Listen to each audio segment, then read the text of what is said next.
Pak Dokter. Tanpa perlu berlama-lama lagi, kita langsung saja kepada pembicara berikutnya, yaitu Bapak Dr. Syahril Ahmad. Kami persilahkan.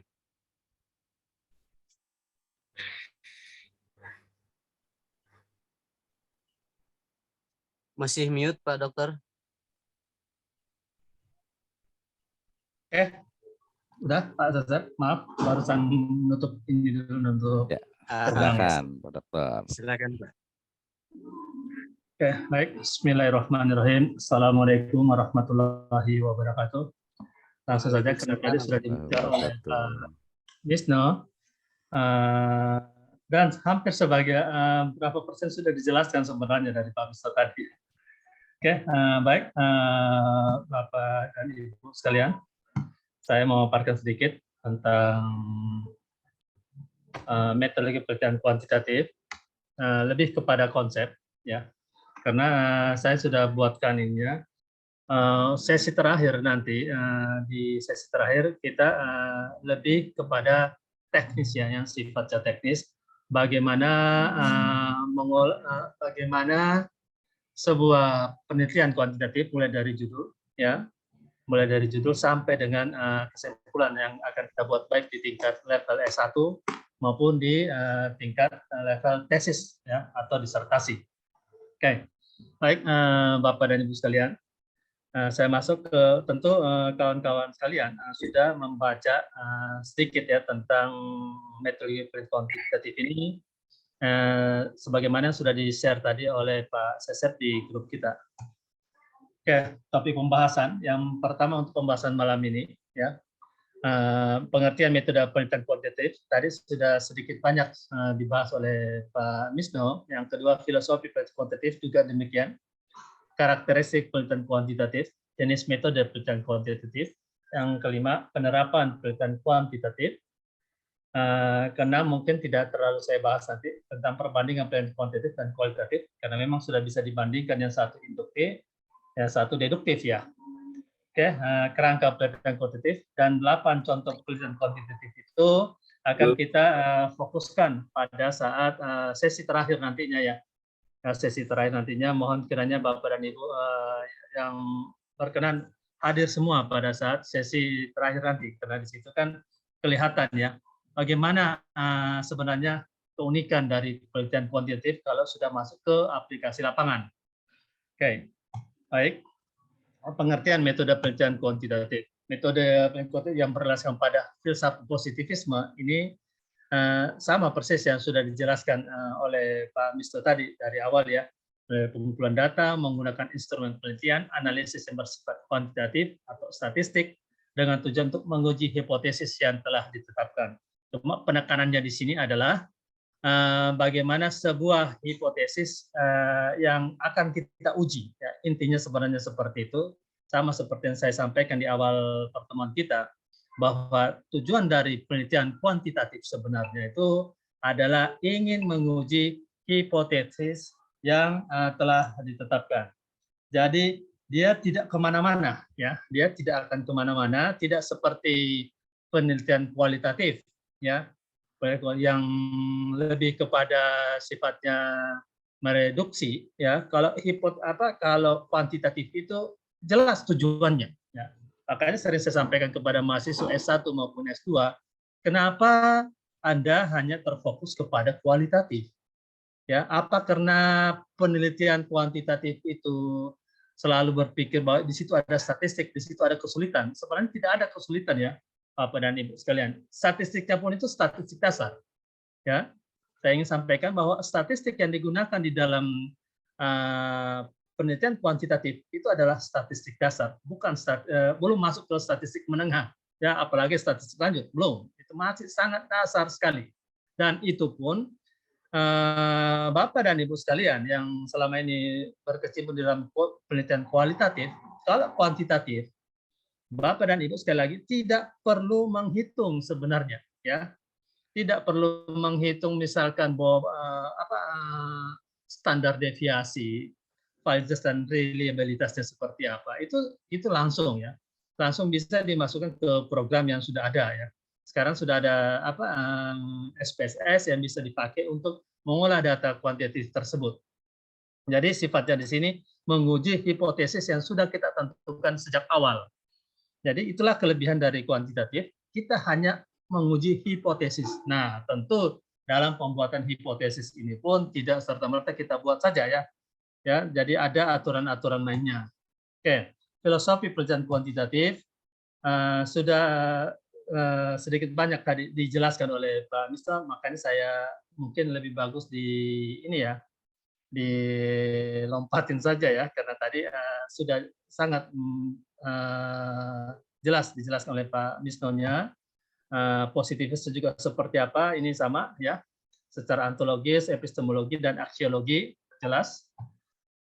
Karakteristik penelitian kuantitatif, konsep dasar, oke, pendekatan, tadi sudah kuantitatif, data kuantitatif, dan analisis kuantitatif.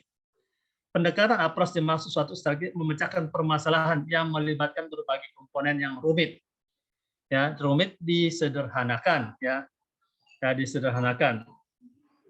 Oke, ini saya loncat saja, ini Bapak dan Ibu sekalian bisa membacanya lebih teliti lagi ya, karena tadi juga sudah beberapa bagian sudah dijelaskan oleh Pak Disno ya, awal tadi.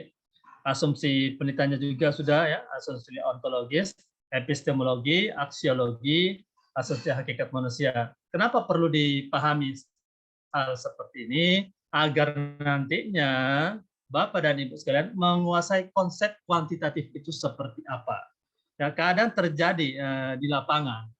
Ya, kita misalkan mempelajari kuantitatif atau kita mengajarkan kuantitatif kepada para mahasiswa, karena kita hanya mempelajarinya langsung saja, ya artinya penelitian kuantitatif adalah penelitian menggunakan statistik dan segala macamnya sampai pengolahan data, tapi kita tidak memahami konsepnya, tidak menguasai konsepnya, sehingga muncul ibarat gesekan pemikiran dengan pemahaman dosen-dosen lain ya. Padahal pada intinya sebenarnya sama. Pada intinya sebenarnya sama ya. Oke, kita lihat jenis metode penelitian kuantitatif ya. Yang pertama eksperimen ya. Dari eksperimen kita melihat ada korelasi hubungan, terus ada perbandingan penelitian komparasi, dan ada penelitian survei. Nah, di sini juga ya Bapak dan Ibu sekalian, kalau dari beberapa pendapat ya, misalkan Prof. Sugiono yang memang ahli guru besar UNJ ya, UNY, yang mengatakan bahwa penelitian kuantitatif itu hanya ada dua ya jenis. Ya, beliau sampaikan penelitian eksperimen dan penelitian survei.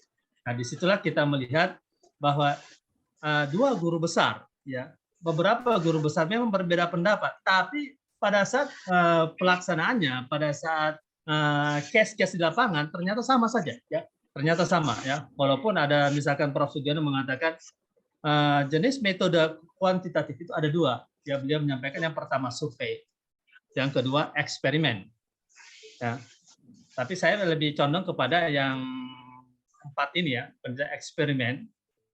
Nah, dari eksperimen itu ada korelasi, penelitian korelasi, penelitian komparasi, dan penelitian survei. Nanti akan kita bahas contoh-contoh bagaimana penelitian eksperimen itu, bagaimana penelitian korelasi dan kenapa dikatakan korelasi. Ya. Penelitian komparasi itu seperti apa dan penelitian survei itu seperti apa. Nah, kenapa kita perlu memahami seperti itu? Karena banyak yang terjadi baik di S1 maupun S2. Ya, kita kadang membimbing atau kita kadang mengambil sebuah penelitian, kita tidak memahami apakah yang kita mengambil itu penelitian eksperimen atau penelitian survei. Ya.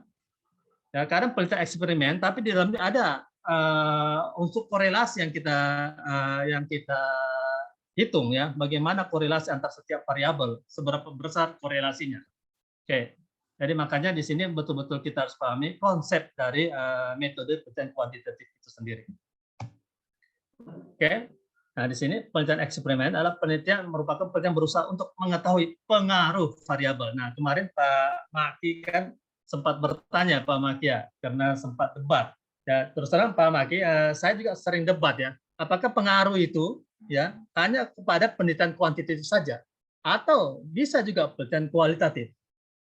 Ya, sah-sah saja ya. Kalau ada yang mengatakan itu khusus penelitian itu bisa digunakan di penelitian kualitatif. Cuma kalau bertanya, misalkan kalau pendapat saya ya sebagai dosen metodologi, saya langsung menyatakan bahwa itu khusus untuk penelitian kuantitatif. Kenapa? Karena kalau kita berbicara tentang pengaruh, berarti ada sesuatu yang kita hitung. Ya, ada sesuatu kita seberapa besar pengaruhnya.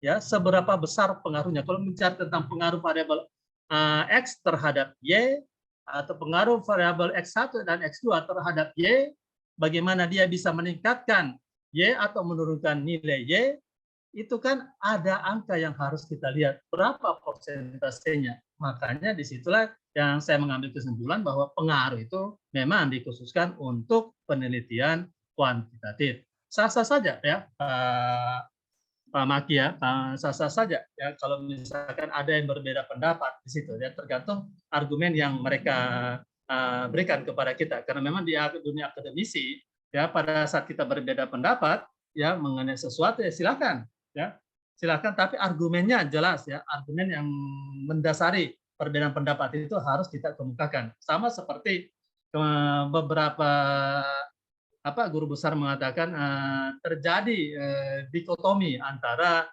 bahwa ya beda penelitian kuantitatif dan penelitian kualitatif.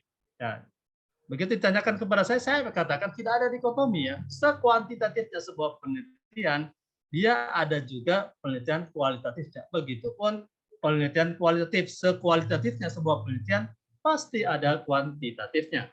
Ya, jadi sah-sah saja ya, sah-sah saja ada perbedaan seperti itu. Selama perbedaan tersebut kita ada argumen yang mendasarinya. Oke, penelitian eksperimen sendiri ada 4 jenis, yaitu eksperimental, true eksperimental, faktorial, dan quasi eksperimental. Ya, nanti kita akan memberikan contoh satu-satu seperti apa sih penelitian eksperimental itu sendiri, true eksperimental, dan lain-lainnya. Oke, yang kedua penelitian korelasi. Penelitian korelasi ialah penelitian untuk melihat hubungan antara variabel atau beberapa variabel dengan variabel lain.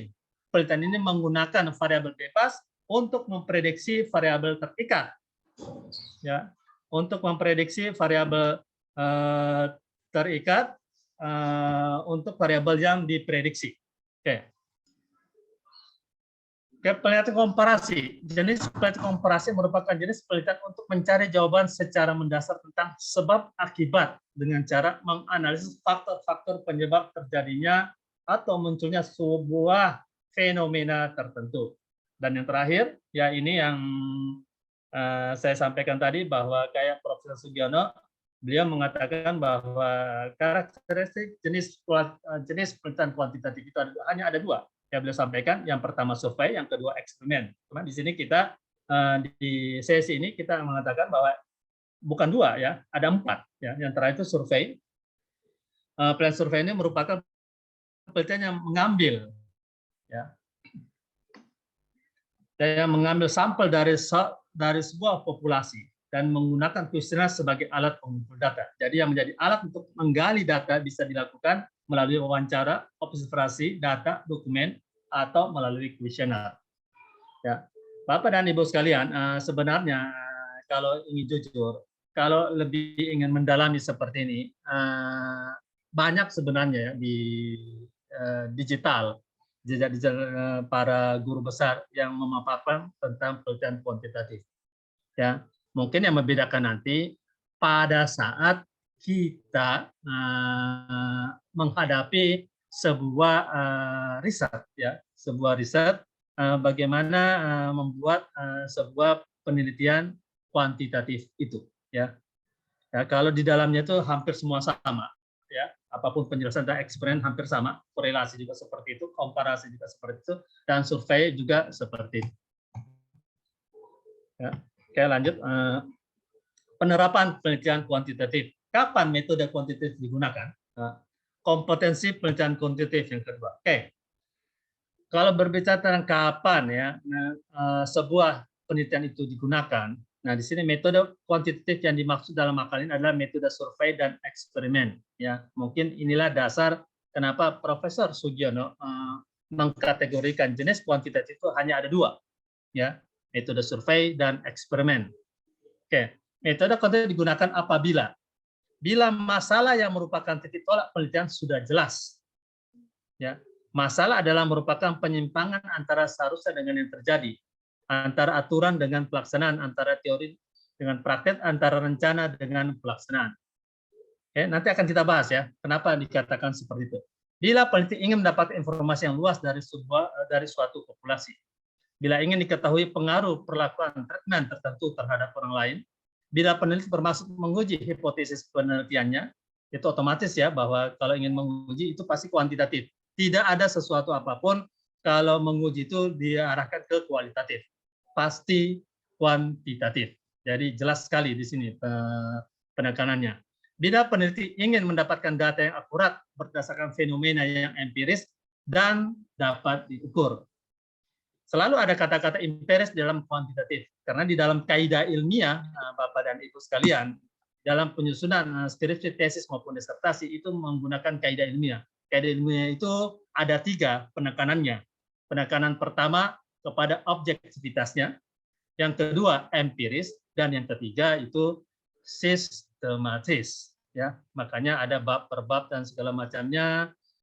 Kita menggunakan landasan teori juga tidak asal caplok kiri caplok kanan, ada aturan mainnya ya.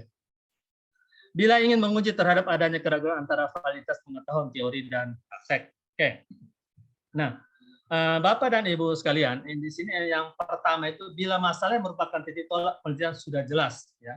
Masalah adalah merupakan penyimpangan antara yang seharusnya dengan yang terjadi, antara aturan dengan pelaksanaan. Nah, memang yang namanya penelitian sebagian besar berangkat dari masalah. Ya, Bapak dan Ibu sekalian.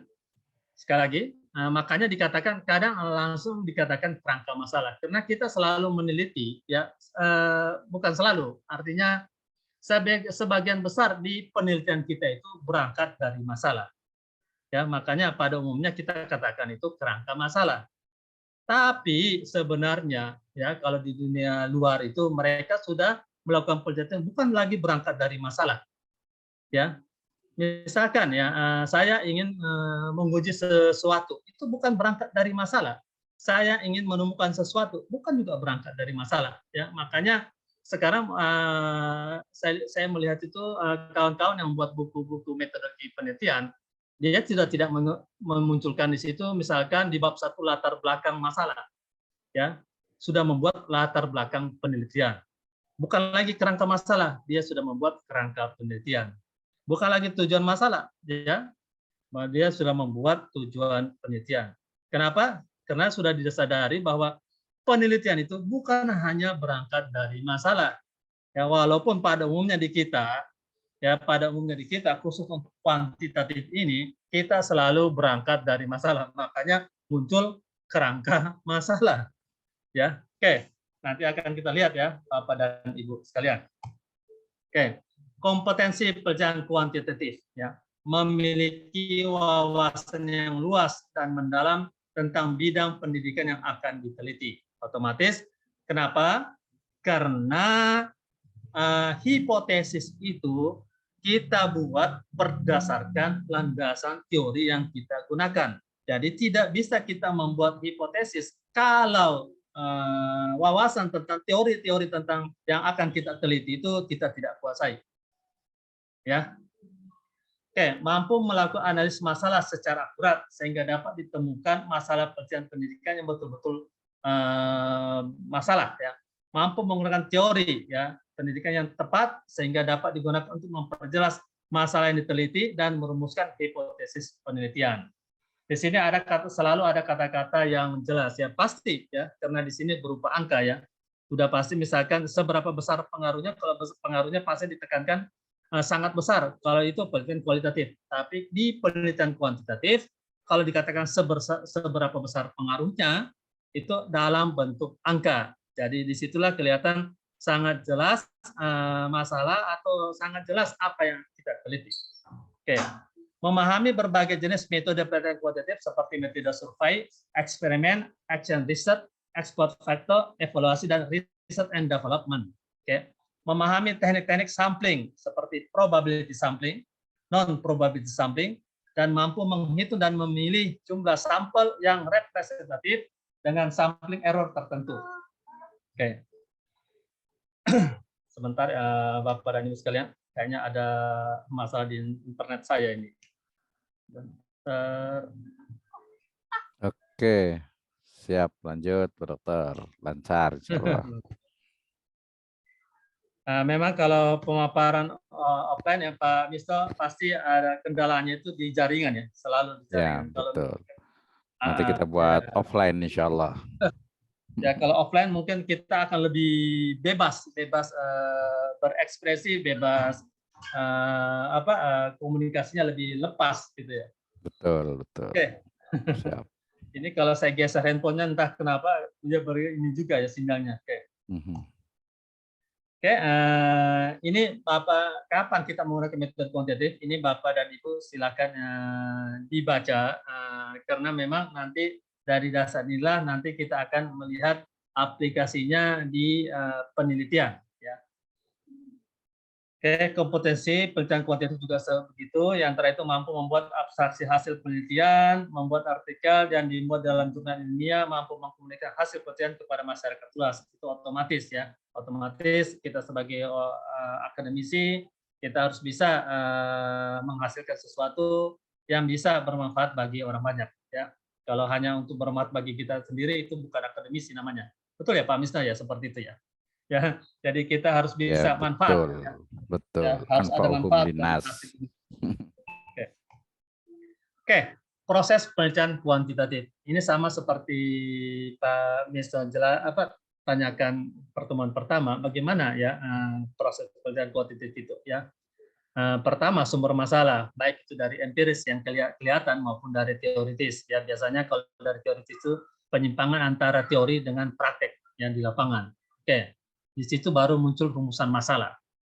Ya, Bapak dan Ibu sekalian yang berkecimpung di bidang akademisi, dosen maupun asisten dosen, sebenarnya di kalau kita ingin agar mahasiswa kita itu betul-betul paham tentang metodologi, khususnya metodologi kuantitatif, biasanya yang digunakan itu mereka tidak hanya membuat mini skripsi, ya, tapi mereka juga membuat makalah. Dari makalah itu pun kita sudah bisa mengarahkan mereka untuk bisa membuat makalah yang sesuai dengan kaidah ilmiah, ya.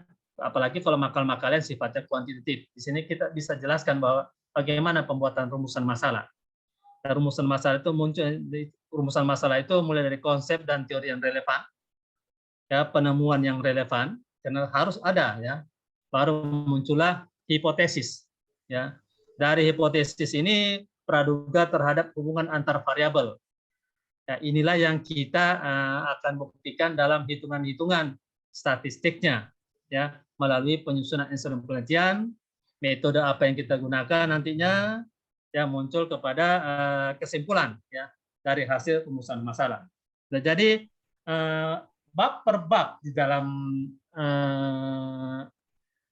di dalam penelitian kuantitatif, baik dari bab 1 sampai bab terakhir itu harus nyambung ya, tidak ada yang berdiri sendiri Bapak dan Ibu sekalian.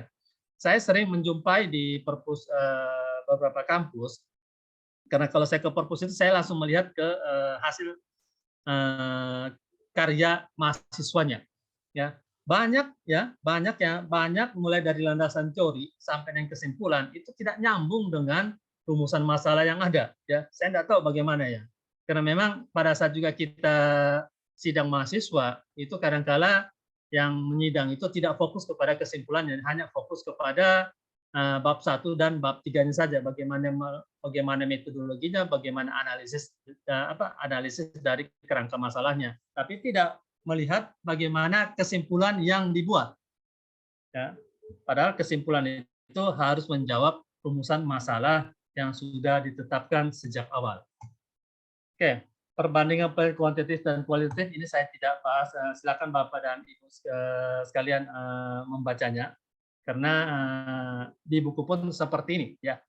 Oke, kerangka ini apa tidak kalah pentingnya, karena setelah ini kita lebih banyak kepada pembahasan mengenai judul-judul penelitian, ya. Oke, judul penelitian yang bab 1 ya, pendahuluan. Nah, sebenarnya ini sekali lagi saya sampaikan ini sifatnya umum karena setiap kampus itu pasti kadang berbeda ya.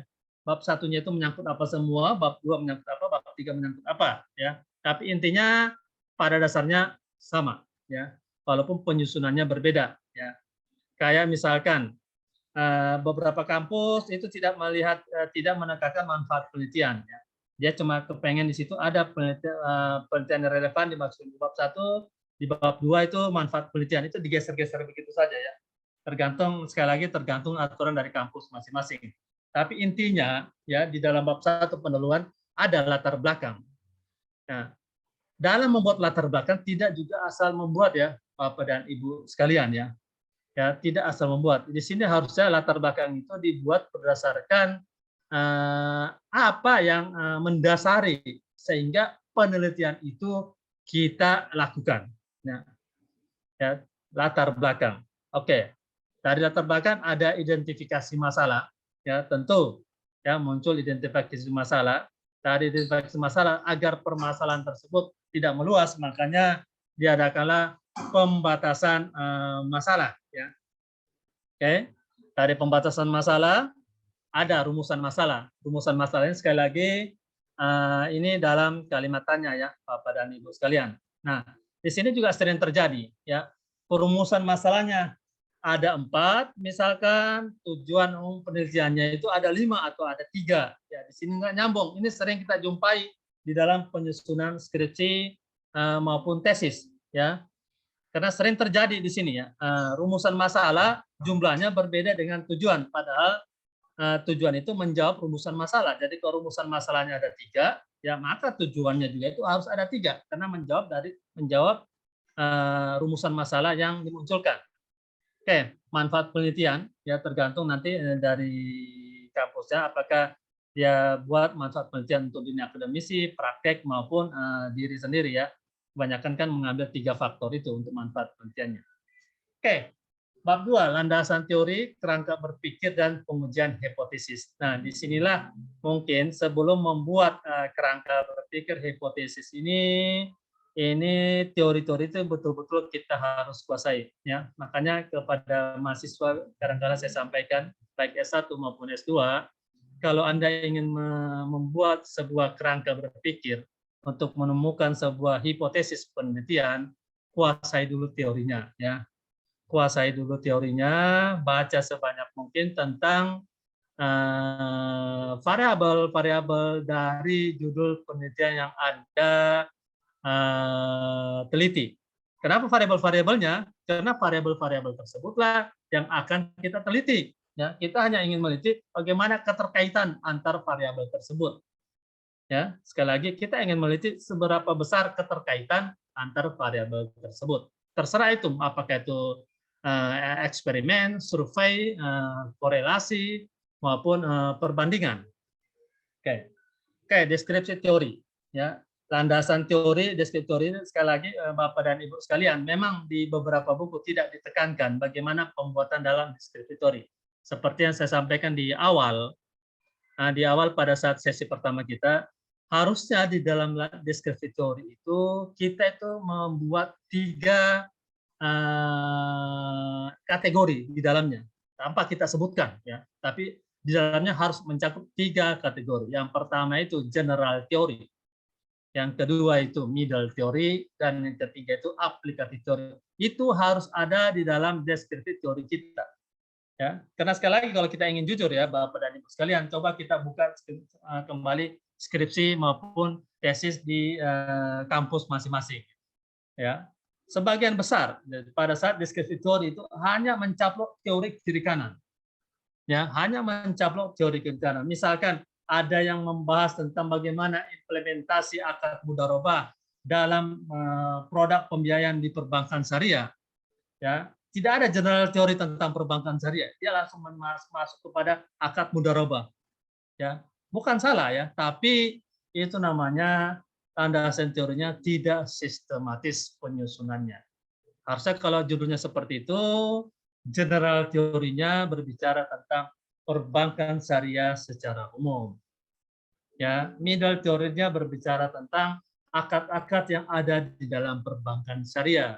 Aplikatif teorinya, yaitu dia tadi, ya apa yang kita ingin teliti. Yang ingin kita teliti tadi itu dengan judul itu akad mudharabah, berarti yang ingin kita masukkan ke dalam aplikatif teorinya adalah akad mudharabah tadi. Jadi penyusunan deskripsi teori itu harus seperti itu ya, Bapak dan Ibu sekalian ya. Itu yang dikatakan sistematis. Ya, harus ada general teori, harus ada middle teori, harus ada aplikatif teori. Tanpa kita sebutkan di situ bagian general teori ini tidak seperti itu ya. Cukup kita mengatakan general teorinya mencakup pengertian perbankan syariah secara umum. Oke, middle teorinya berbicara tentang akad-akad yang terdapat di dalam perbankan syariah. Aplikatif teorinya ya itu yang kita teliti tadi, akad mudharabah. Ya, itu salah satu contoh. Oke. Penelitian yang relevan di sini juga sering kita jumpai ya, Bapak dan Ibu sekalian. Ya, sekali lagi ini sering kita jumpai ya. Tidak satu kasus, dua kasus, ini banyak kasus penelitian yang relevan.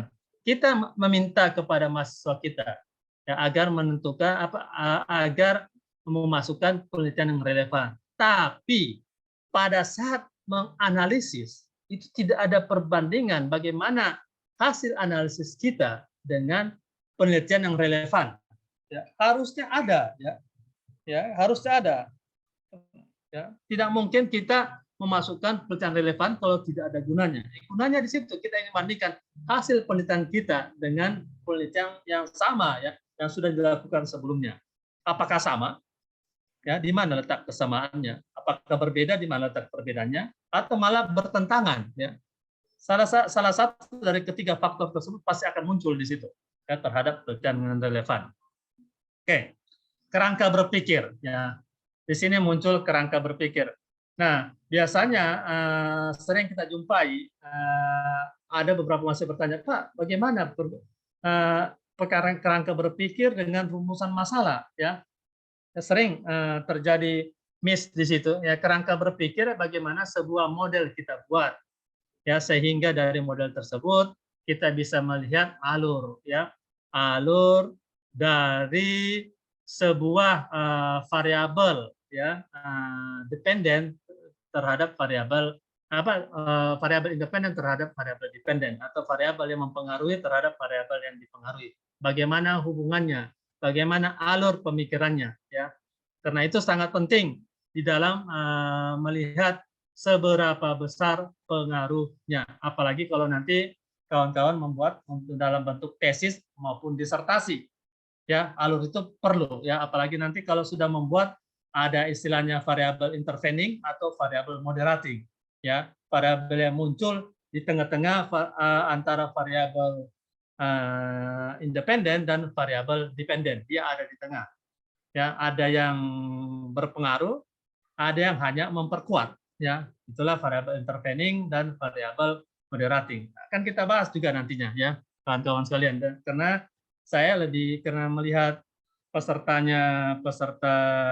rata-rata S2 ya, otomatis contoh kasusnya pun itu saya lebih menekankan kepada pembuatan tesis. Jadi kalau pembuatan tesis itu variabelnya itu lebih kompleks dibanding penelitian di pembuatan skripsi. Ya, dia lebih kompleks. Ya, jadi kadang ada yang bertanya kepada saya, di mana letak perbedaan antara skripsi dan tesis?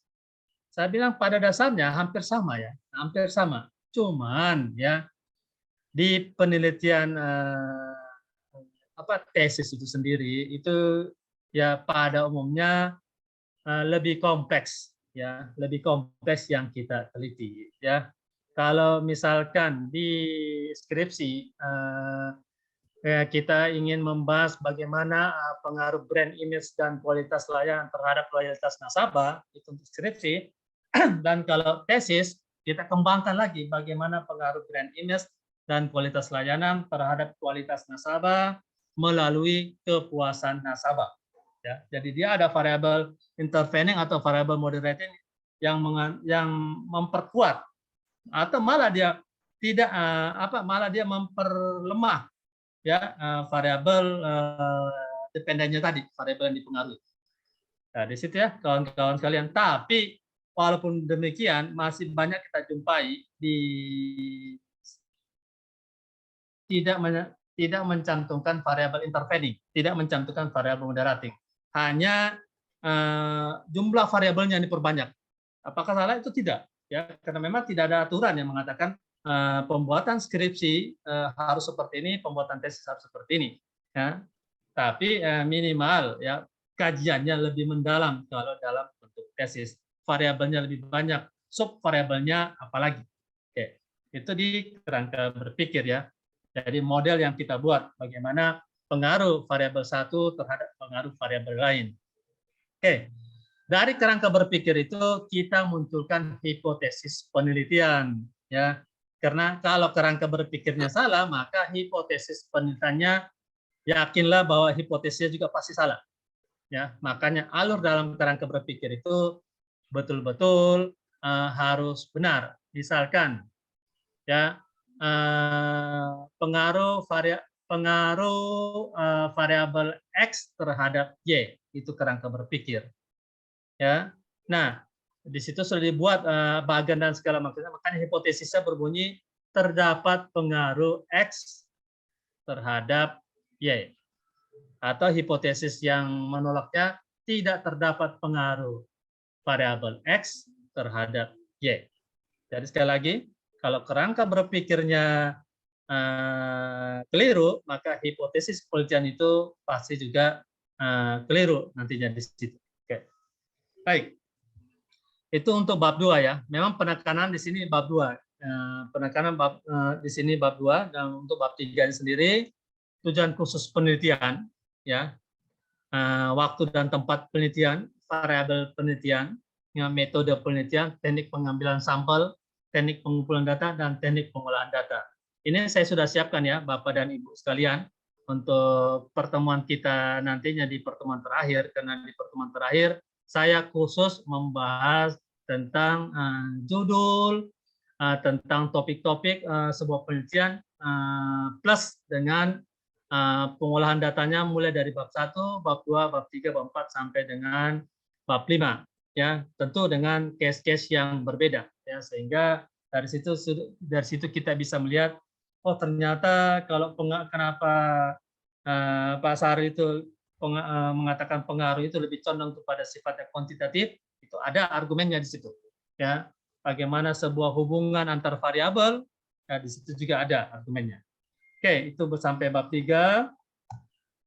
Di bab 4, hasil penelitian dan pembahasan.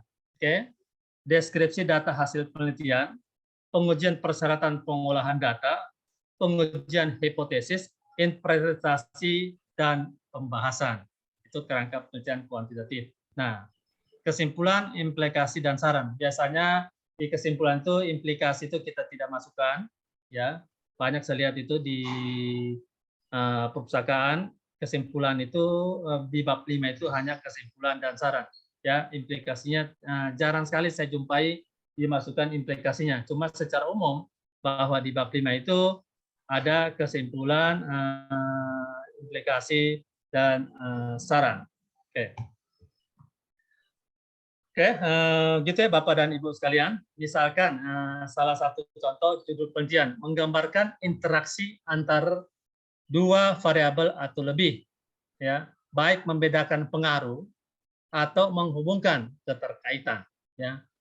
Ya, karena kemarin di sesi pertama ada yang bertanya tentang bagaimana pengaruh itu, di sini langsung saja ya, menggambarkan interaksi antar dua variabel atau lebih, baik membedakan, ya, atau dikatakan pengaruh atau menghubungkan atau keterkaitan. Rumusan masalah biasanya dalam bentuk kalimat tanya, ya, yang sudah kita jelaskan tadi, menanyakan ada tidaknya perbedaan ya atau hubungan antar dua variabel atau lebih. Ya, ini misalkan kalau tentang pengaruh otomatis kita menanyakan ada tidaknya perbedaan, atau kalau hubungan atau keterkaitan ada tidaknya ya hubungan antar dua variabel atau lebih. Yang ketiga, belum mengarah atau belum mengacu ke teori karena masih berupa rumusan masalah. Ya, disarankan agar sama banyak dengan rumusan hipotesis penelitian. Kenapa? Supaya bisa nyambung ya Bapak dan Ibu sekalian. Biasanya yang terjadi itu sering itu saya juga bingung kenapa bisa lolos ya, skripsi maupun tesis ya. Di kerangka masalahnya ada 3 di kerangka masalah muncul. Sementara jelas setelah kerangka masalah itu ada tujuan penelitian. Tujuan itu menjawab kerangka masalah. Dianalisis selayaknya, yang dianalisis itu kerangka masalahnya. Ya, tidak mungkin bukan masalah yang dianalisis. Nah, biasanya yang muncul di sini, saya nggak ngerti kenapa bisa lolos beberapa skripsi. Ya, kerangka masalahnya 3, yang dianalisis itu cuma 2, yang satu itu kemana? Bahkan ada yang lebih parah lagi, kerangka masalahnya misalkan 2, analisisnya sampai 4. Ya, itu yang sering kita jumpai ya. Ya, itu tidak sistematis, tidak ada keterkaitan antar bab setiap penelitian. Padahal yang namanya skripsi, tesis maupun disertasi, keterkaitan penyusunan apapun itu di antara semua bab itu ada saling keterkaitan. Ya, tidak ada yang berdiri sendiri. Bab 1 ya, bab 2, bab 3, bab 4 sampai bab 5 itu ada keterkaitannya ya. Tidak mungkin di sana muncul kerangka masalah 3, hipotesisnya muncul ada 5. Ya, seperti itu.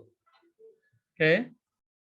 Nanti kalau misalkan Bapak dan Ibu sekalian ingin melakukan survei, benar nggak yang saya katakan tadi? Ya, silakan Bapak dan Ibu melihat skripsi-skripsi yang sudah ada di perpus kampus masing-masing ya. Apakah benar seperti itu tidak ya? Tapi hampir semua saya lihat ya, yang saya tinjau, saya ke Jogja, ke Bandung maupun Jakarta dan Bogor itu ada beberapa ya, beberapa skripsi yang masih lolos ya, masih lolos dari penyusunan kaidah ilmiah sebuah penelitian. Oke, landasan teori. Ini yang tadi penekanannya. Berdasarkan teori-teori yang ada pada tiap variabel. Ya, ada kata-kata di sini tiap variabel. Jadi tidak semua teori-teori itu kita masukkan. Kalau tidak ada hubungannya dengan variabel yang kita teliti, itu namanya mubasir kita masukkan. Ya, biasanya dimasukkan begitu karena mungkin ada penekanan dari kampus-kampus tertentu, misalkan landasan teori itu harus 20 halaman. Ya, akhirnya mahasiswa mengejar 20 halaman itu dengan memasukkan semua ya teori-teori yang ada walaupun tidak ada sangkut pautnya dengan variabel. Itu terjadi ya di kita ya, itu terjadi ya, karena memang penekanannya di situ ya. Penekanan misalkan dari dosen pembimbingnya, Anda kalau membuat Anda kalau membuat landasan teori ya minimal landasan teori 25 ya. Misalkan seperti itu ya. Sebenarnya ya tidak seperti itu juga ya Bapak dan Ibu sekalian. Ya, teori-teori yang ada itu ada sangkut pautnya dengan variabel. Selama ada sangkut pautnya tidak apa-apa dimasukkan. Tapi kalau tidak ada sangkut pautnya, hanya berbicara secara general, misalkan kita berbicara tentang perbankan syariah, malah kita memasukkan lembaga keuangan non-bank seperti koperasi dan segala macamnya, itu kan tidak ada kaitannya. Yang satu lembaga keuangan bank, yang satu berbicara tentang lembaga keuangan non-bank. Ya, walaupun sama-sama ada berbicara bank di situ, yang satu non-bank, yang satu bank. Oke. Yang kedua, dirumuskan sintesis yang merupakan konsep dari variabel tersebut. Otomatis yang ketiga, menyusun kerangka berpikir dan hipotesis penelitian. Ya, kerangka berpikir perlu karena dari kerangka berpikir yang saya sampaikan tadi muncullah hipotesis penelitian. Dari konsep ini dibuat, maka dapat dirumuskan indikator yang dapat membantu penyusunan pertanyaan dalam instrumen untuk menjaring data yang dimaksud. Nah, Bapak dan Ibu sekalian, biasanya kalau ingin memperkuat, ingin mengambil semua tentang kecukupan variabel, informasi tentang variabel itu, tentu indikatornya yang kita harus jeli. Ya, tentu pemilihan indikatornya harus jeli. Misalkan kita ingin melihat sebuah penelitian tentang variabel keberhasilan, ya, variabel keberhasilan seorang suami. Misalkan seperti itu ya. Indikatornya apa? Ya, indikatornya apa? Variabel keberhasilan suami. Misalkan bisa membentuk anak-anaknya soleh dan soleha. Nah, bisa membuat pendampingnya atau istrinya menjadi istri yang sesuai dengan syariat kita. Ya, bisa itu indikator-indikator. Semakin banyak indikatornya, semakin bisa mewakili variabel yang kita teliti. Ya, jadi memang sebab kenapa dari indikator itulah kita bisa menyusun instrumen baik dalam bentuk wawancara maupun dalam bentuk kuesioner, ya, dari indikator yang kita buat. Ya, jadi bukan dari variabelnya, ya, dari indikatornya. Oke, landasan teori ke kerangka berpikir. Hasil pemikiran penelitian dengan berdasarkan teori tentang variabel yang teliti dirumuskan dalam bentuk kalimat pernyataan. Minimal terdiri dari 3 paragraf. Biasanya dimulai dengan kalimat diduga. Ya, tidak memuat teori lagi, mengarah kepada rumusan masalah. Ya, rumusan masalah tadi itu kan kalimat tanya. Disarankan agar sama banyak dengan rumusan hipotesis penelitian. Ya. Oke. 2 bentuk hipotesis. Ya, yang pertama hipotesis penelitian, yang kedua hipotesis statistik. Hipotesis penelitian dirumuskan secara naratif berdasarkan kerangka berpikir penelitian dan landasan teori yang dipilih. Ya, tentu sesuai dengan variabel yang kita teliti. Sedangkan hipotesis statistik dirumuskan secara matematis dalam bentuk 2 kalimat matematis. Seperti apa? Ya, tentu ini lebih praktiknya lebih jelasnya kita masuk kepada yang namanya judul, ya, judul penelitian. Di situ kita melihat variabel-variabelnya, bagaimana penyusunan hipotesisnya, ya, bagaimana hipotesis penelitian dan bagaimana hipotesis statistiknya. Oke, hipotesis penelitian, ya, dirumuskan dalam bentuk kalimat pernyataan. Ingat, pernyataan, ya, tanpa kata diduga, ya, sudah mengarah, banyaknya sesuai dengan kerangka berpikir dan rumusan masalah. Oke, contoh penelitian kuantitatif, Bapak dan Ibu sekalian, contoh ini di slide ini akan saya berikan nanti pada saat sesi terakhir, karena di sini saya akan memberikan bagaimana sebuah penelitian eksperimen, bagaimana sebuah penelitian korelasi, bagaimana sebuah penelitian komparatif atau perbandingan, dan bagaimana sebuah penelitian survei. Ya, agar Bapak dan Ibu sekalian bisa bisa lebih bertambah ininya, ya, pemahamannya bagaimana sebuah penelitian kuantitatif itu sendiri. Oke, begitu ya Pak Misno, mangga silakan. Ya, oke, terima kasih Pak Dr. Syahril, luar biasa sekali. Ini agak-agak puyeng juga kayaknya nih kalau belum masuk ke contohnya. Kita kembalikan dulu ke Kang Sesep dulu. Nanti mungkin saya juga ada beberapa yang saya tanyakan nih sebelum ke yang lainnya. Silahkan Kang Sesep. Jadi Pak Misno, memang saya belum berikan ininya, artinya contoh misalkan bagaimana membuat, karena memang kita harus kuatkan di konsepnya dulu, ya Pak. Ya, betul.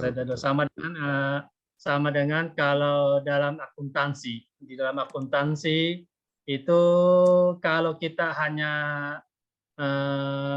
bisa menghitung, ya, bisa menghitung antara aktiva dan pasiva, ya, tanpa memahami konsepnya, itu bahaya, ya, itu bahaya. Kenapa? Karena kita tidak paham, atau begitu kondisi di lapangan kita jumpai, pasti akan berbeda kondisi yang satu dan kondisi yang lain. Makanya perlu pemahaman konsep di sini.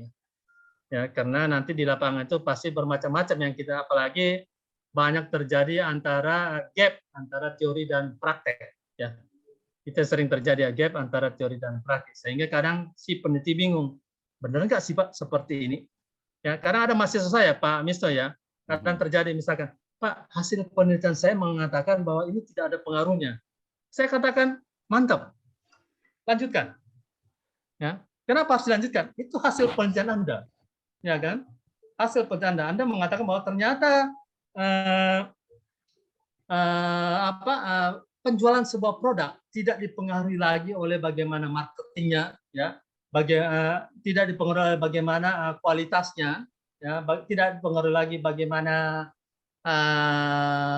harganya. Ya saat sekarang ya itu ada beberapa Pak Miso ya, mahasiswa saya pernah mengatakan ternyata Pak hasil penelitian yang kami lakukan konsep 4P itu sudah tidak berlaku lagi untuk zaman sekarang. Ya, tidak apa-apa ya, tidak apa-apa. Apa yang berpengaruh? Ya misalkan Pak Miso ingin menjual sebuah produk, ya ada produk nih, ya secara kualitas biasa-biasa saja, brand secara kualitas biasa-biasa saja, harga ya luar biasa mungkin, produk baru, tapi itu bisa mendobrak pasar dengan tidak melakukan misalkan penguatan merek, penguatan kualitas dan segala macamnya, tapi hanya mencantumkan misalkan di situ Raffi Ahmad memegang ininya Pak ya, memegang produk Pak Misno tadi, itu langsung laku di pasaran. Dan itu ada Pak ya, kami buat penelitiannya bagaimana misalkan si artis ini ya dia menjadi komisaris di sebuah pabrik, di sebuah produk misalkan ST ya, ada ST Indonesia ya, produk itu biasa-biasa saja di pasaran Pak ya, sama dengan Pak Misno minum ya ST seperti apa, tapi itu bisa didobrak Pak dengan mencantumkan salah satu komisarisnya artis di situ, itu langsung terubrak ya. Itu pengaruh itu luar biasa sekali Pak, dan itu di marketing itu sebenarnya tidak ada ya seperti itu ya, bagaimana sebuah brand ambassador ya mempengaruhi tingkat penjualan. Dulu zaman kita pada saat belajar tentang marketing penjualan produk itu belum masukin seperti itu Pak, tapi sekarang bergeser ya, ternyata brand ambassador itu misalkan ketokohan bisa mempengaruhi semua produk. Sama dengan kasusnya di sepak bola, masih ingat Pak Misno bagaimana Ronaldo itu menggeser Coca-Cola di depannya, dia bilang ini mengandung soda, ini tidak sehat. Ya, apa yang terjadi? Hanya digeser beberapa senti saja, apa yang terjadi? Nilai jual Coca-Cola, nilai saham Coca-Cola jatuh hanya dengan menggeser saja. Ya, sebenarnya itu sebuah penelitian yang bagus sekarang kita lakukan ya Bapak dan Ibu sekalian, bagaimana sebuah produk bisa kita tingkatkan nilai penjualannya secara drastis dengan memakai kayak brand ambassador seperti itu Pak ya, ketokohan atau artis segala macamnya sudah ini, apalagi kita mau tidak mau harus jujur ya, masyarakat kita itu masyarakat konsumtif, melihat apa yang ada di depan matanya ya, walaupun sebenarnya tidak cocok ya Pak Misto ya. Betul. Saya pernah melakukan penelitian seperti itu, bagaimana sebuah pakaian ya dimiliki oleh seorang artis itu dimunculkan di TV, tiba-tiba ibu-ibu satu kampung itu memakai pakaian itu, padahal tidak cocok Pak ya. Tapi itu bisa namanya ya itulah ya konsumtif ya, bisa membuat semuanya bisa, yang tidak mungkin bisa mungkin. Oke, gitu Pak Misto. Maaf terlalu menyimpang ya karena saya asik. Siap. Lanjut Kang Sesep, silakan yang lain dulu. Oke. Baik, terima kasih atas pemaparan yang disampaikan oleh Dr. Syahril. Jadi beliau mengungkapkan, yang saya tangkap salah satunya adalah mengungkapkan fakta-fakta akademis bahwa banyak di antara produk-produk publikasi tesis atau skripsi itu masih jauh dibandingkan dengan fakta-fakta literatur atau yang ideal ya. Nah, ini menjadi perhatian di situ, seakan-akan ada gap yang ditemukan.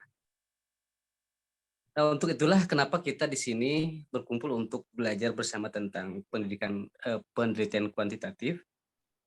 Untuk selanjutnya kami persilahkan kepada para peserta, barangkali ada yang memiliki pertanyaan atau memiliki gambaran sebuah judul untuk disampaikan, kemudian kita diskusikan bersama. Perlu diingatkan, Pak Misto, ya. Pak Sesep, bila saya tiba-tiba keluar itu ini ya, karena di sini petirnya agak besar di sini, Pak Misto. Oh, Nggak baik. hujan ya. Bukan hujan dia, hujan petir ya, Oh, menggelegar Masya Allah. di sini. Ya udah, Ya, sebelum hujan Biasanya kalau petir kita menggelegar ini dulu, tiba-tiba ini, Kang Pak. Sesep. Ya, Kalau tidak mati lampu mudah-mudahan dia lancar. tiba-tiba terlempar, tapi bisa iya. masuk lagi sih. Ya, Ya, mudah-mudahan mudah. masih bisa nih, Kang. Iya. Baik, Kang Sesep, mungkin saya sedikit nih. Saya terus terang memang sengaja gitu ya. Bahkan mungkin nanti kita akan adakan secara offline juga. Bahkan mungkin kalau perlu saya private ya. Saya privat sendiri khusus nih ke One on one. Dokter Sahril gitu ya.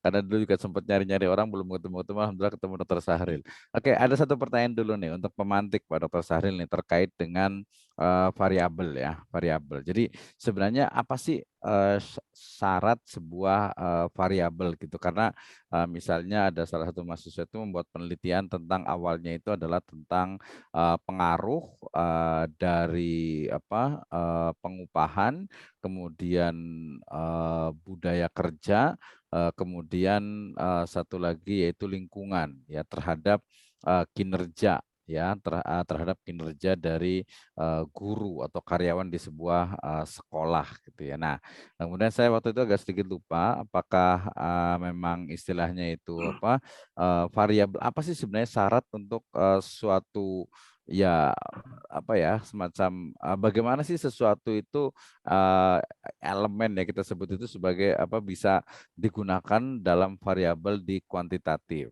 Nah, ini yang pertama nih, karena kan sebenarnya variabelnya. Nah, kemudian yang kedua nanti terkait dengan memang dari sisi tadi pengaruh gitu ya, terutama nanti belum sampai ke nanti akan dijelaskan juga tentang instrumen sebenarnya.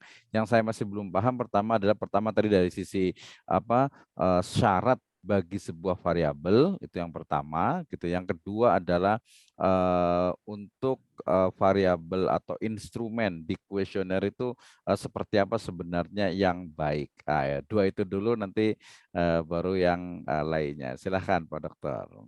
Oke, makasih Pak Misto. Oke, yang kedua, pertanyaan yang keduanya kita simpan Pak Sesep ya untuk pada saat pengolahan data ya.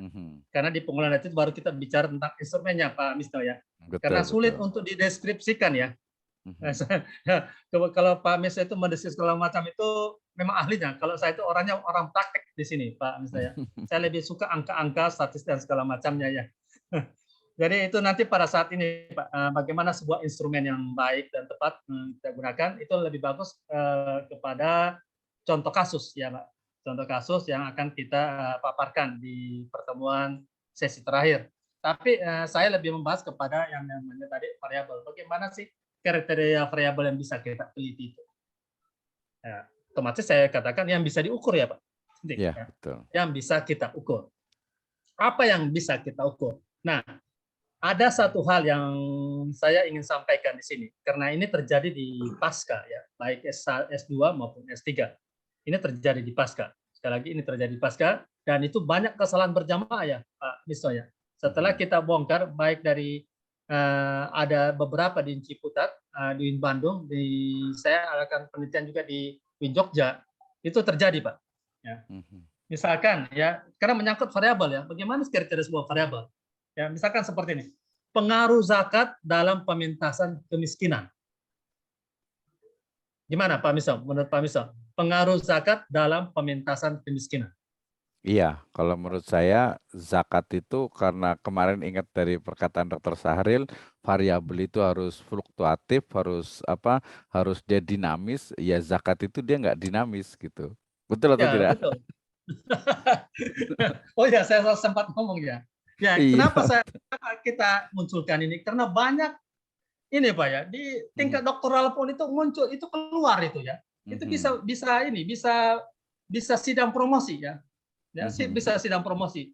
Walaupun pada akhirnya pada saat kita komplain, ya saya sampaikan ke salah satu profesor di kampus UIN, saya sampaikan, Prof, saya mengajar metodologi itu hampir 20 tahun ya. Semenjak saya terangkat jadi dosen hampir 20 tahun saya belajar metodologi. Tapi kalau dikatakan pengaruh zakat terhadap pementasan kemiskinan itu tidak tepat, sebab zakat itu sesuatu yang tidak akan berubah Pak. ya. Mhm. Tidak akan berubah, mau disimpan di mana tetap zakat. Zakat itu kan pasti misalkan zakat mal, zakat itu tidak akan berubah. Ya, harusnya di situ pengaruh ya lembaga zakat, lembaganya yang kita teliti ya, bagaimana manajemen zakatnya, bagaimana pengaturan pengaturan penerimaan zakatnya dan segala macamnya. Jadi yang diteliti itu harusnya pengaruh lembaga zakat dalam pementasan kemiskinan, bukan pengaruh zakatnya, karena zakat itu kata sifat, ya tidak bisa diapa-apain. Ya, akhirnya itu bubar semua Pak. Ya, akhirnya semua ya, mahasiswa doktoral yang mengambil pengaruh zakat itu langsung ini, ya, langsung diminta diubah. Anda kalau meneliti zakat tidak akan berubah, itu kata sifat yang Anda teliti itu yang bisa diukur. Apa yang bisa diukur di situ? Apa yang bisa diteliti? Ya, lembaga zakatnya. Dari lembaga zakat itu bisa diteliti orang-orang yang di lingkup manajemennya seperti apa, sistemnya seperti apa. Ya, karena lembaga zakat yang satu dengan lembaga zakat yang lain pasti berbeda manajemennya, Pak. Lazisnu dengan lazismu itu pasti berbeda. Ya, dari Muhammadiyah dengan NU itu pasti berbeda teknik ininya. Ya, teknik dalam ininya, manajemennya dan segala macamnya. Ya, tapi zakatnya tetap sama ya.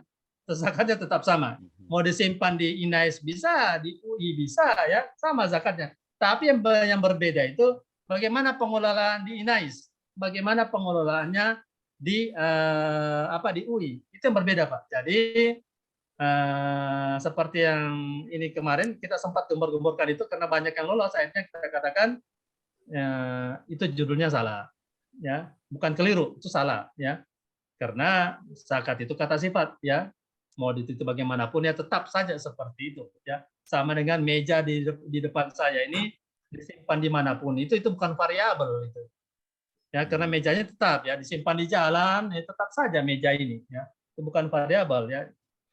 Jadi begitu ya Pak, misalnya sesuatu yang variabel itu sesuatu yang bisa diukur ya. Kenapa dikatakan variabel ya? Memang di beberapa buku itu tidak disampaikan secara detail. Tapi kalau ini bisa kita sampaikan kepada mahasiswa kita, mereka akan terbuka wawasannya. Ternyata penelitian kuantitatif itu enak ya. Selama ini kan mahasiswa kita itu ingin meneliti, melakukan penelitian secara kuantitatif terbentur oleh beberapa faktor. Salah satunya ya statistik. Dia menghindari hitung-hitung. Padahal statistik itu bukan statistik yang rumit, sangat sederhana. Standar deviasi sudah ada rumusnya, itu pun kan tidak seperti zaman kita Pak Misto ya, pakai kalkulator. Sekarang ada sistemnya. Dulu kita manual, menghitung. Setelah saya hitung ternyata dosen pembimbing saya mengatakan tidak satu itu ada SPSS-nya, pakai itu saja. Ya udah bubar yang menghitung. Padahal sudah lama kita menghitung, ternyata ada sistemnya, kita gunakan sistemnya. Nah, itu pertama. Yang kedua, mahasiswa kita bingung apa yang diteliti. Karena kita tidak memberi pemahaman kepada mahasiswa kita, ini loh yang bisa diteliti. Ya, ini loh yang dikatakan variabel. Kenapa dikatakan variabel? Dia dari kata-kata variasi. Yang bervariasi bisa kita teliti. Kinerja masing-masing orang bisa kita teliti. Kenapa? Karena setiap orang itu bervariasi, berbeda kinerjanya. Bahkan satu orang saja, kinerjanya dalam satu hari itu pasti berbeda. Pagi masih segar, kinerjanya mungkin 100%, siang sudah mulai lapar, ngantuk, dan segala macamnya, kinerjanya menurun. Ya, itu berdasarkan waktu untuk satu orang mengenai kinerja. Bagaimana lagi kalau kita bandingkan dengan kinerja masing-masing orang. Motivasi, itu sebuah variabel. Kenapa? Motivasi orang berbeda-beda, Pak. Itu bisa diukur. Ya, bisa diukur. Kepemimpinan, ya, kepemimpinan rektor, kepemimpinan perusahaan, kepemimpinan siapapun itu bisa kita teliti karena itu merupakan variabel. Sesuatu yang berbeda, sesuatu yang berubah-ubah. Nah, ini yang sebenarnya selama 20 tahun ini Pak Mister yang saya alami ya, mahasiswa kita baik di mana saya perguruan tinggi, dia bingung. Ya, dia bingung meneliti apa. Ya, salah satu contohnya kemarin ada kasus waktu saya masih di Unggul Kuro. Ya, mahasiswanya bingung meneliti tentang sekolah. Apa yang harus saya teliti Pak tentang sekolah? Akhirnya saya ya disinilah enaknya kalau kita ini Pak, misalnya offline ya, kita bisa jelaskan. Ya kita gambar sebuah sekolah, kita keluarkan unsur dari sekolah itu, unsur kepala sekolah kita keluarkan, ya, unsur guru kita keluarkan, unsur siswa kita keluarkan, unsur sistem kita keluarkan, unsur sarana dan prasarana kita keluarkan. Nah, setelah keluar itu ditatap lagi sama mahasiswa, apa yang bagus diteliti. Kan bingung kan kalau dia tidak ngerti apa itu variabel. Kita cuma keluarkan semua. Kepala sekolah, apa yang bagus diteliti di kepala sekolah itu? Kepemimpinannya. Terus kinerja kepala sekolah, motivasinya bisa kita teliti kepala sekolah itu. Itu untuk kepala sekolah. Yang tadi keluarkan kedua, guru. Kinerja guru bisa kita teliti. Motivasi guru. Bukan gurunya ya Pak Misra ya. Bukan Betul. zakatnya tadi. Betul, Ya, kita betul. teliti. Nah, siswa itu bisa kita teliti. Jangan siswanya yang diteliti, tapi apa yang melekat di siswa tersebut. Misalkan prestasi siswa. Ya. Yang ketiga, misalkan sarana dan prasarana. Jangan kita teliti mejanya, ya. Kelengkapan sarana dan prasarana. Nah, setelah begitu masih bingung mahasiswanya. Kita teliti semua ya, Pak? Jangan. Makanya ada batasan penelitian. Anda meneliti 2 saja. Misalkan Anda teliti tentang guru dan siswa. Apa yang bagus diteliti antara guru dan siswa setelah kita keluarkan semua? Bagaimana kinerja guru terhadap peningkatan prestasi siswa di sekolah. Selesai, Pak. Betapa mudahnya membuat penelitian kuantitatif. Sangat mudah sekali. Ya. Yang membuat sulit itu memang di situ. Pertama, mahasiswa kita itu tidak anti terhadap yang hitung-menghitung. Ya, karena katanya matematika itu sulit, padahal matematika itu saya rasa ilmu yang paling mudah dibanding pelajaran bahasa Indonesia atau bahasa Inggris ya Pak ya, apalagi bahasa Arab. Ya, karena matematika itu jelas, ya, statistik itu jelas angka-angkanya. Ya. Nah, kedua, kita tidak memberi pemahaman kepada mahasiswa kita bagaimana menentukan sebuah variabel. Ya, apa itu variabel? Kita tidak jelaskan. Variabel itu berasal dari kata variasi. Yang semua yang bisa bervariasi itu makanya dikatakan variabel, itu yang bisa kita teliti. Ya, bervariasi nggak zakat? Tidak. Zakat itu ada zakat fitrah, ada zakat harta, tidak bervariasi, itulah zakat. Bervariasi nggak itu meja? Tidak. Ya, meja itu mau ditaruh di mana tetap meja. Kursi tetap di mana kursi. Tapi kalau kinerja bisa diukur tidak? Bisa, karena dia berubah, bervariasi kinerja itu. Seperti yang disampaikan sama Pak Misra tadi, bagaimana kriteria variabel yang bisa diukur? Ya seperti itu ya, Pak Misra. Jadi untuk lebih jelasnya nanti,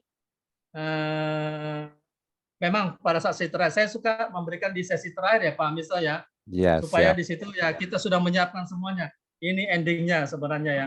Manakala kita dihadapkan oleh sebuah kondisi seperti ini, bagaimana sih cara menarik kesimpulannya? Bagaimana cara menentukan instrumennya? Bagaimana cara menentukan kuesioner dari indikator yang kita pilih dari beberapa variabel? Bagaimana teknik penyusunannya? Bagaimana menganalisis kalau sudah keluar print out dari SPSS-nya? Misalkan ada bintang 1, ada bintang 2, ada bintang 3, itu maknanya seperti apa? Nah, itu semua Pak yang kita itu. Dan memang satu sesi hanya berbicara tentang itu semua. Sehingga nanti pada saat kita pada saat kita sudah selesai minimal ya, ada tambahan sedikit ya. Saya katakan sedikit karena memang terus terang saya juga masih belajar ya. Karena saya juga masih belajar tentang kuantitatif ini, tentang kualitatif, karena banyak kondisi-kondisi di lapangan yang muncul sekarang ya Pak. Muncul sekarang bagaimana kita membuat penelitian ya seperti itu ya. Sekarang kita mengatakan eksperimen, ternyata penelitian itu research and development ya seperti itu. Oke, gitu Terima ya, kasih Pak Pak Dokter. Kita kembalikan ke Pak Sesep waktunya dan sudah mungkin ke 9.30 ini ya. di sini ya silakan ke Pak Maki mungkin langsung ke Baik, Pak Pak Sesep Maki. silakan. Ya, Dalam ada ini dulu 15 menit ke depan lah. Ya, 10 menit ke depan sebelum selesai. Pak Maki mungkin ada pertanyaan ini di chat room-nya, ini ada Ibu Ana. Pak Maki ditahan dulu ya sebentar ya. Ini dari Ibu Ana, tanya Pak, kalau penelitiannya tentang analisa perencanaan sebuah bangunan, apakah termasuk penelitian kuantitatif? Terima kasih. Diulang Bisa Pak. langsung ya, Diulang. tentang penelitian Ini agak analisa perencanaan bangunan. Silakan. Ada perencanaan bangunan. Kalau dikatakan kuantitatif itu kuantitatif Pak. Cuman kalau dikatakan misalkan masuk ke skripsi atau tesis ya enggak Pak gitu. Enggak ya Bu ya, karena itu kan analisis perencanaan ini ya Pak. Itu beda lagi ininya Pak ya.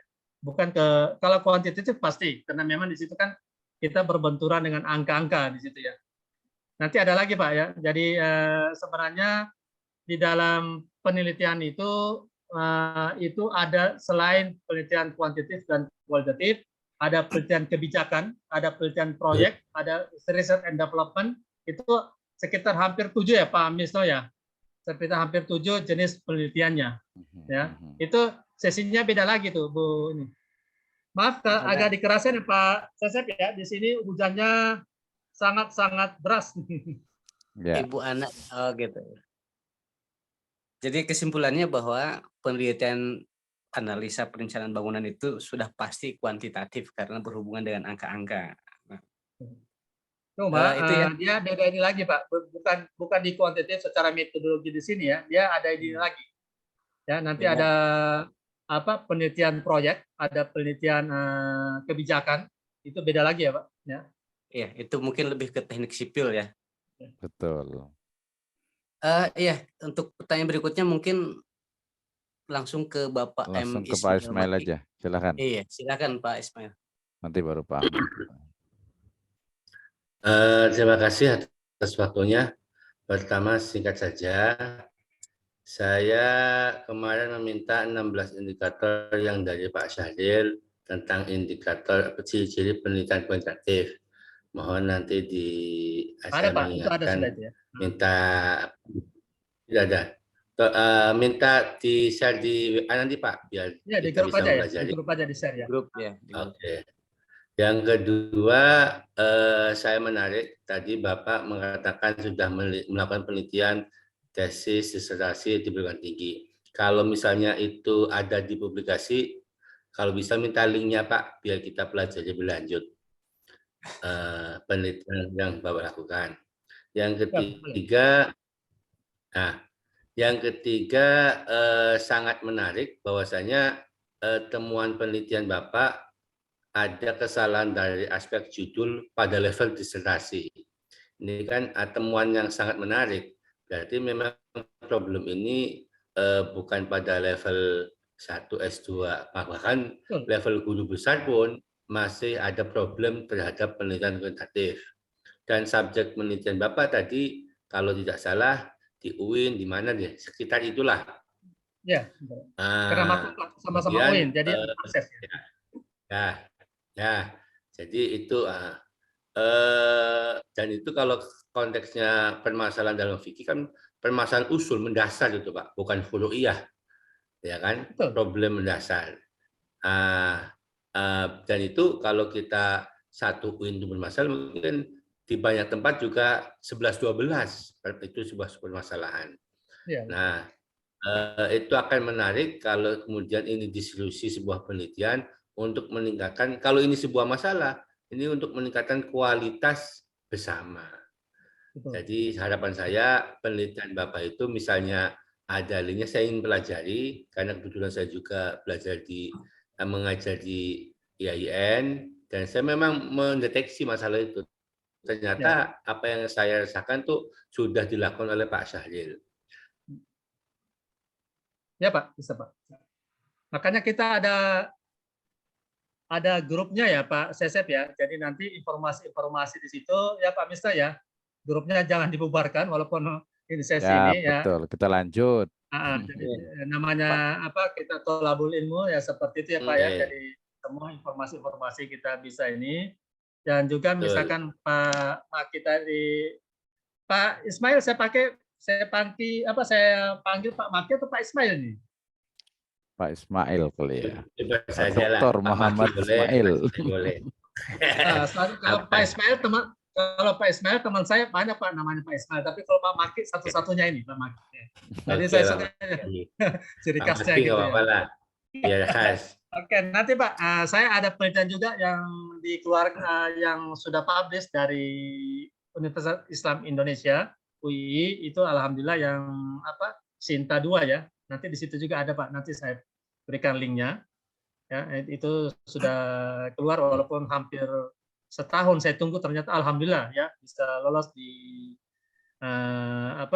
di UII ya, karena itu UII kan Sinta 2 untuk ekonomi Islamnya ya Pak. Untuk ini itu alhamdulillah keluar situ. Ada juga beberapa yang internasional tapi non key Pak ya. Ya, non key. Saya pernah ada Scopus tapi discontinue, akhirnya uang hilang, penelitian juga entah kemana ya, hilang aja gitu Pak. Key-nya terhapus ya. Makanya yang lolos, yang nama itu yang non key. Itu ada beberapa Pak yang tentang kuantitatif. Insya Allah nanti saya berikan di grup saja ya Pak ya, Pak Ismail ya, tentang misalkan 16 kriteria yang bisa kita lihat di dalam di dalam penelitian kuantitatif. Sebenarnya saya ingin membahasnya itu pada saat nanti ini Pak, pada saat nanti kayak di penelitiannya ya, muncul penelitiannya, silakan ini loh kriteria pertama. Nah, lanjut lagi kita hitung, ini loh kriteria kedua. Sampai 16 kriteria itu muncul Pak di situ.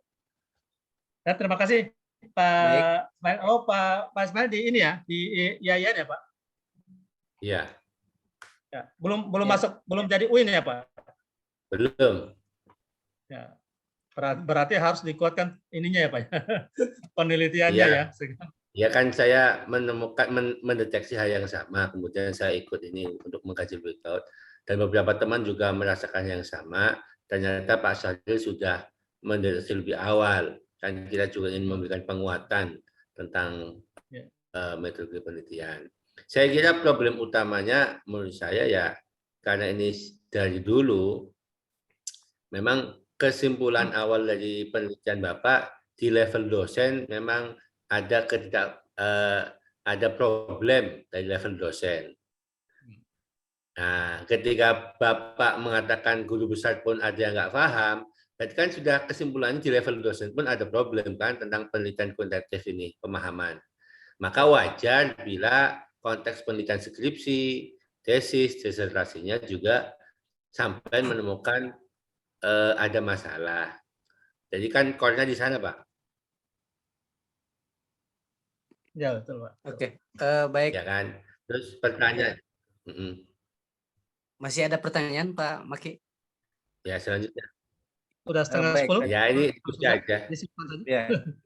Ya, terkait tadi tentang beberapa pertanyaan yang disampaikan oleh Pak Maki, nanti bisa di follow up di grup ya. Ya, nanti kan saya share di grup aja ya yang tadi. Iya. Oke. Ya, betul.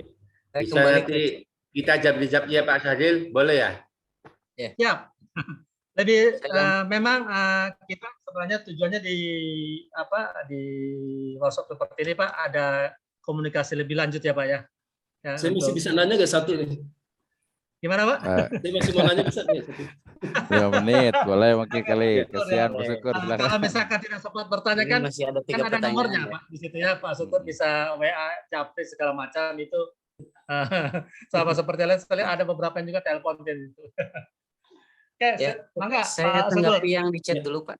Saya tanggapi yang di chat dulu, ini dari Pak Arman Paramansyah, materinya bisa di-share-kah? Sangat bagus sekali. Nah, ini saya saja yang jawab bahwa untuk materi itu hanya dikirimkan melalui grup ya, melalui grup. Kalau Bapak berkenan untuk menjadi grup, ikut dengan grup premium kita, silahkan ikuti sesuai yang ada di Pak layar. Sesep ya. Nanti kasih nomornya Kang Sesep. Oh iya, boleh hubungi saya di 0857. Di type aja, ketik aja di chat room. Oke, baik. Oke, selanjutnya ini ada pertanyaan dari Pak Ahmad Berhimin ya. Saya screenshot dulu lah, mungkin takut tidak sempat dijawab pada malam hari ini. Nanti kita lanjutkan diskusi. Kalau misalkan waktunya tidak cukup, kita lanjutkan diskusi di grup.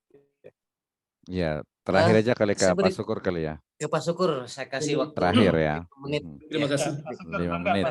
Ini pertanyaan saya ya terkait dengan pembuatan tesis. Itu kalau kita mengikuti prosedur penelitian kuantitatif atau kualitatif, itu idealnya bisa kita tempuh berapa lama ya? Ya minimum berapa lama gitu, atau maksimumnya kalau kita santai berapa lama, dan juga ketebalan halaman tuh apa ditentukan, minimum berapa halaman, itu aja. Oke, makasih Pak Syukur. Kalau mengenai berapa lama Pak, saya kalau kuantitatif, memang saya targetkan Pak ya. Kalau bimbingan di saya biasanya itu saya kasih waktu paling lama 3 bulan. Pak. Tapi dengan konsekuensi pasti setiap minggu saya WA. Saya WA itu Pak, karena pasalnya, misalkan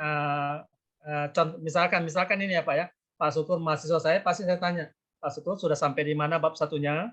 Ya, setiap minggu pasti akan saya kejar seperti itu Pak. Karena memang kan di dalam klausul pembimbing itu kan kita harus mendampingi ya Pak sampai selesai. Jadi saya tidak membiarkan mahasiswa saya Pak, baik D1 maupun S2 itu pasti saya akan ini terus.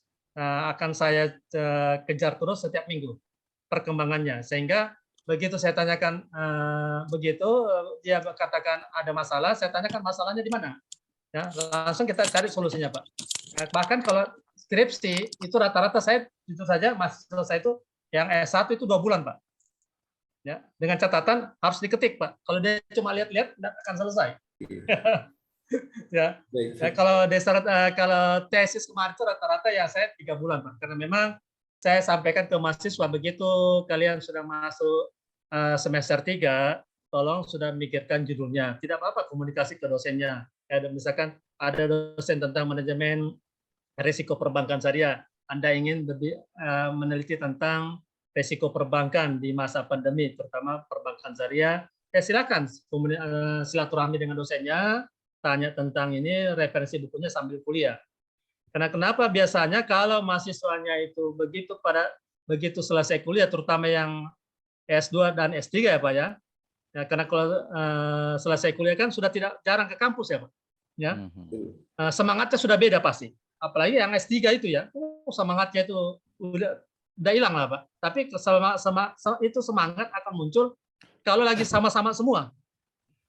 Ya lagi sama misalkan makanya ya dimunculkan pada saat itu Pak ya pada saat itu. Jadi kalau dikatakan sampai itu bisa 2 bulan 3 bulan bahkan 1 tahun 2 tahun bisa Pak ya, tergantung sebenarnya komitmen yang dipegang oleh dosen pembimbingnya Pak ya. Tapi selama ini kalau saya skripsi itu rata-rata 2 bulan dari saya Pak ya, dari saya 2 bulan. Kalau tesis itu rata-rata 3 sampai 4 bulan Pak, tapi rata-rata sebuah 3 karena memang mahasiswanya saya kejar. Saya WA terus mahasiswanya Pak, sampai di mana bab satunya ada masalah, tidak ada Pak. Oke, lanjut. Minggu depan saya tanya bab 2-nya Pak. Sampai di mana bab 2-nya ada masalah, misalkan referensinya kurang, saya berikan referensinya dalam bentuk digital gitu ya Pak. Saya akan cari di sini ya. Memang begitulah ini Pak ya. Pembimbing. Kita tidak lepas, bukan kita membuatkan mereka skripsi, tidak, sama sekali tidak. Tapi kita mengarahkan, begitu mereka ada masalah, ya kita harus sebagai pembimbing harus ada solusi.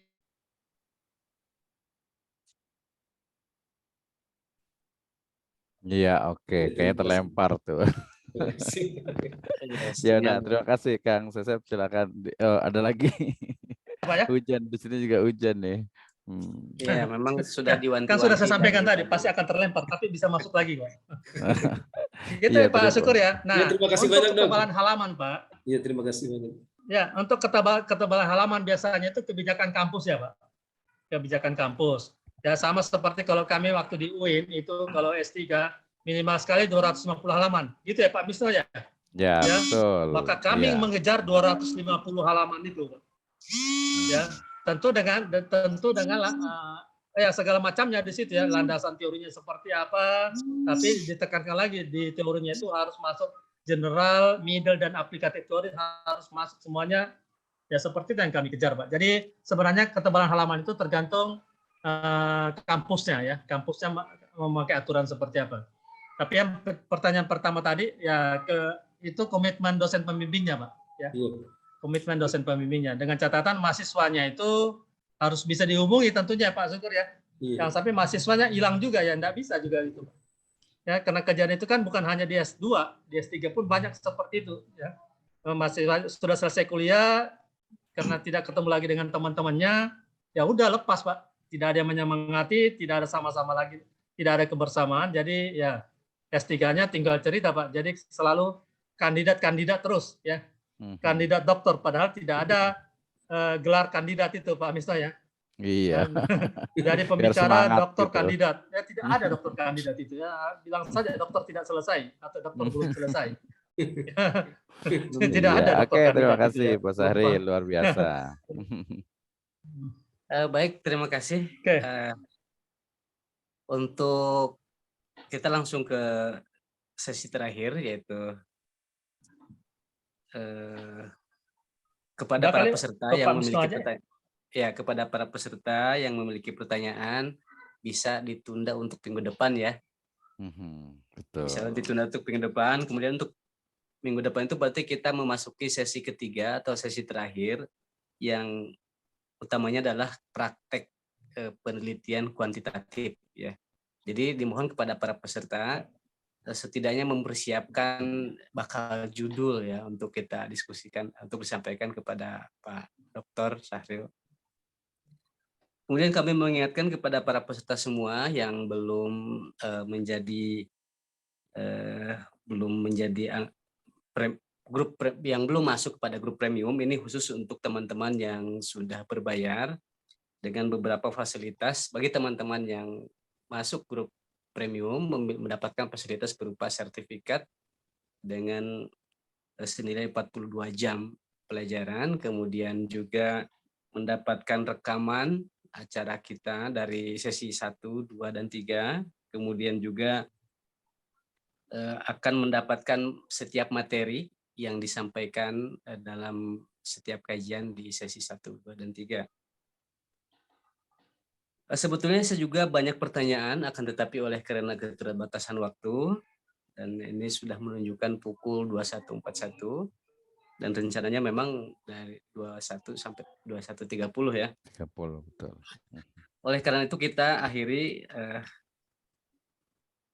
kajian kita pada malam hari ini dengan bersama-sama membaca doa kifaratul majlis. Subhanakallahumma bihamdika asyhadu an la ilaha illa anta astaghfiruka wa atubu ilaik. Saya sebagai moderator mengucapkan permohonan maaf yang sebesar-besarnya atas segala kekurangan. Billahi taufik wal hidayah. Wassalamualaikum. Suaranya mulai terkendala ya Pak. Iya, waalaikumsalam warahmatullahi wabarakatuh. Oke, Ya, terima hujan, kasih Pak. Pak Ini hujan. Dr. Sahril, terima kasih banyak, berkah semuanya. Insya Allah kita lanjutkan. Nanti kalau sudah selesai di sesi 3 juga mungkin kita perlu ada kelas lanjutan. Kalau Prof. Sugiono tuh beliau punya juga kelas lanjutan khusus yang di level master dan PhD gitu ya. Itu juga akan menarik juga, jadi lebih mendalam lagi. Jadi mudah-mudahan sih nanti Pak Dr. Sahril tetap ada waktu nih. Jadi kita akan tetap lanjutkan gitu ya. Gitu. Jadi tapi setiap program ini batch 1, nanti batch 2, batch 3 terusnya insya Allah. Termasuk juga nanti kita akan adakan mungkin offline Kang Sesep ya, di kampus atau di mana insya Allah.